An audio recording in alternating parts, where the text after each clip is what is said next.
Hello, it's Sue Talks.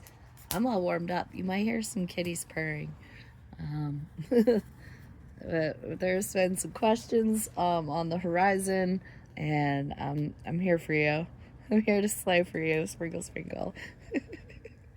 um, Kids, ugh, they're so annoying. They take up all your time, and it's hard to know what to make them do, how to make it go, right? So all right, this is Sue Talks on parenting advice. Okay, here we go. I'm gonna try to be polite. Boundaries.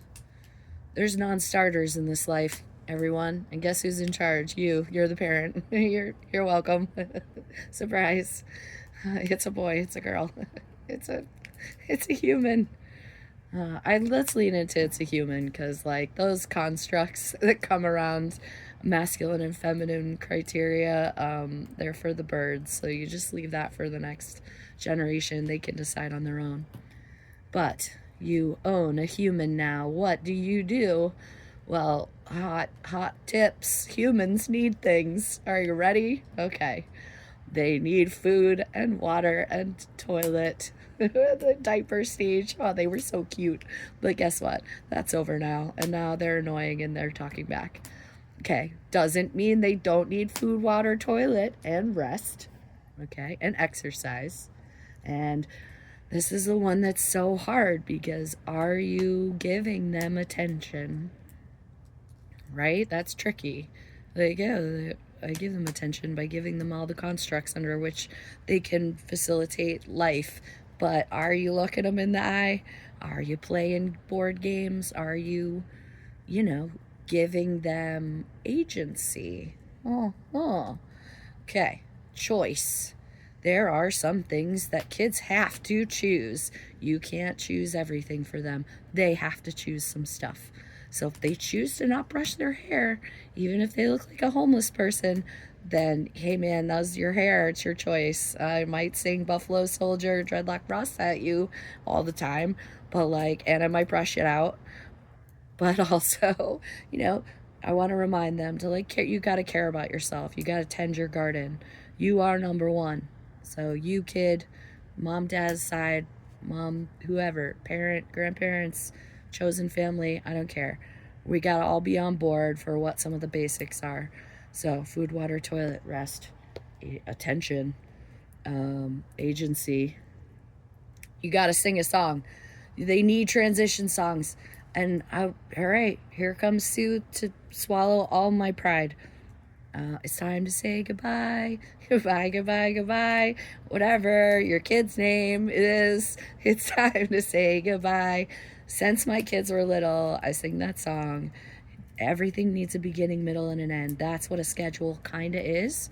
So it's like if you can get hip with that, then people are going to be able to experience more joy in more managed ways that feel manageable. It's not like this dirge to get through life. It's this event is the beginning, middle, and end. That event is the beginning, middle, and end. Okay? So that's part of schedules and routines. Then you have traditions and things that make your family go or things you can constantly rely on.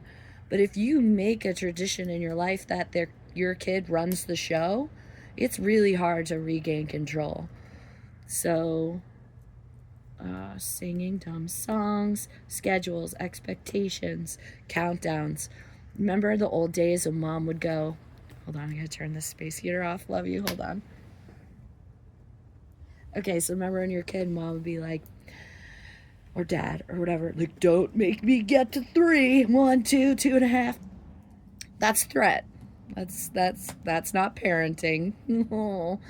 Parenting's tricky. You gotta inspire them. So what I tend to do is, my dad used to say, when I say jump, you say how high. So I go, I bet you can't do it in X seconds. I've been doing that since they were teeny tiny. I can look at my kids and ask them something, and then go 5, 4, 3, and they're just like, and they do stuff because it's just like, if they won't, then I hand over hand did it for them. If you don't like the things they say or the lack of things they say, instead of saying, don't talk to me like that or you're so disrespectful, that's not giving them what you want to hear. So if a kid, you hand them their macaroni and you go, whatever, thanks mom, thanks for putting the time and effort into making this macaroni, you say that, right? And you hold the macaroni until they repeat what you said. And then they will just get into the rhythm of being like, thank you for taking the time. Thank you for doing this thing, because you showed them exactly what you wanted from them, right? There was no no. There are no no's. It's not don't do that. It's not be careful. It's walk slowly. It is go this way or go that way. Wear this thing or wear that thing. Find it on Google or we could look it up in a book. Here are your options. Cry about it, but then we're gonna fix it. Don't know something about some weird thing you did? Now we're gonna learn about that weird thing you did. Having the opportunity for every single moment to be a learning opportunity. And you can't be engaged in stress response because, hey man, I've been in fawn since I was a kid. Fight, flight. We all know fight and flight. Fight, flight, freeze, fawn. Freeze is where I find most kids. And the problem with freeze is then you lock them down in freeze for the rest of their life. You find them as adults and they're still freezing up on you, you know? And because somebody screamed no or told them to fuck off or whatever messed up things parents did in the 70s and 80s and 90s, or aughts or whatever. I don't care when you're coming at me as a parent, like, to get this information. We're learning and we can't blame. We can't even go back and fix and blame what our parents did. We can only go from here and today. And we can only go from here and today with our kids, right? So you want them to be the change you want to see. You be the change that you want them to be, right? Okay, countdowns, choice regimes. Oh, this is the hardest part, okay? Part 3. So we have the basic boundaries of things kids need. We have things that help transitions go, schedules go, and now we have this other thing that you totally forgot about because you were so busy nursing and changing diapers and recovering from C-sections and trying to find the right preschool or go to parent-teacher conferences or have enough money to buy groceries and yada yada. Hey, you're a person. You're not just a parent, you're a person. You have wants, you have needs, you need care. And if you don't get on board to take care of those wants and needs, the body keeps the score, baby. So if you're not having food, water, toilet, and rest, hey man, I hate to shame the toilet. It's part of people's routines. We are fucking human beings. All things must be, and they must be in a world of acceptance, or you're gonna raise a kid that has Crohn's disease, that was my fun lot in life. Oh, I tried to people please and fix everything. Never really in a state of learning because constantly worried about how I could make my teacher love themselves, you know? Like, how do I make my teacher feel emotionally bonded to me while also not learning any of the content of the curriculum because I had learning disabilities and ADHD and stuff, and that was like before you got diagnosed, right? So it's like, here I am all these years later, so much benefit, so much learning, so much growth. But like, you need your own self-care regime. You need space. Get the fuck away from me. You need space. You need routines. And then you need non-starters, things that are for you. Hey kids, I'm the parent.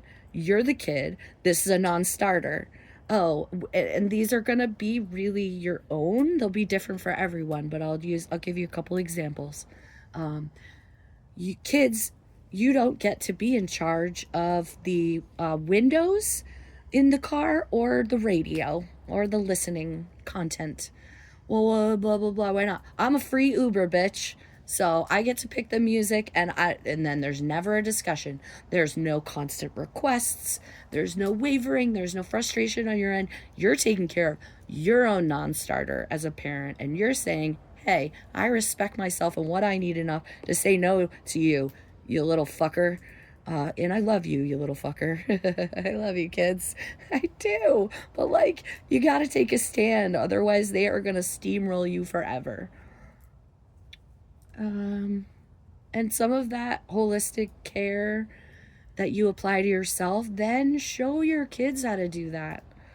Like, my kids will be a mess, and I'll be like, oh, Bubs, I'm not going to get mad because have you food, water, toilet, rest? Oh, you were up all night with the switch that you hid from me, and that's why you told your tutor she was a fucking bitch? Oh, interesting. I wonder what the correlation is there. Could it be that I have to put limitations on your screen time? And that's just a non starter. I bought the thing. I get to say yes or no. The end. And try to be light, you know? It's not about like coming down like the Gestapo. It's being neutral is and gentle. We have to be gentle with our children because the crazy shit that we say to them is the crazy shit we say to ourselves, and it's the crazy shit they're going to say to themselves when they're adults. And we're we're molding the future. So put as much care into it as you can. And if you need anything, support, chat, come at me. I'm here. I'm here for you. I love you. We're going to get through this. Come hell or high water. Okay, that is all. Farewell.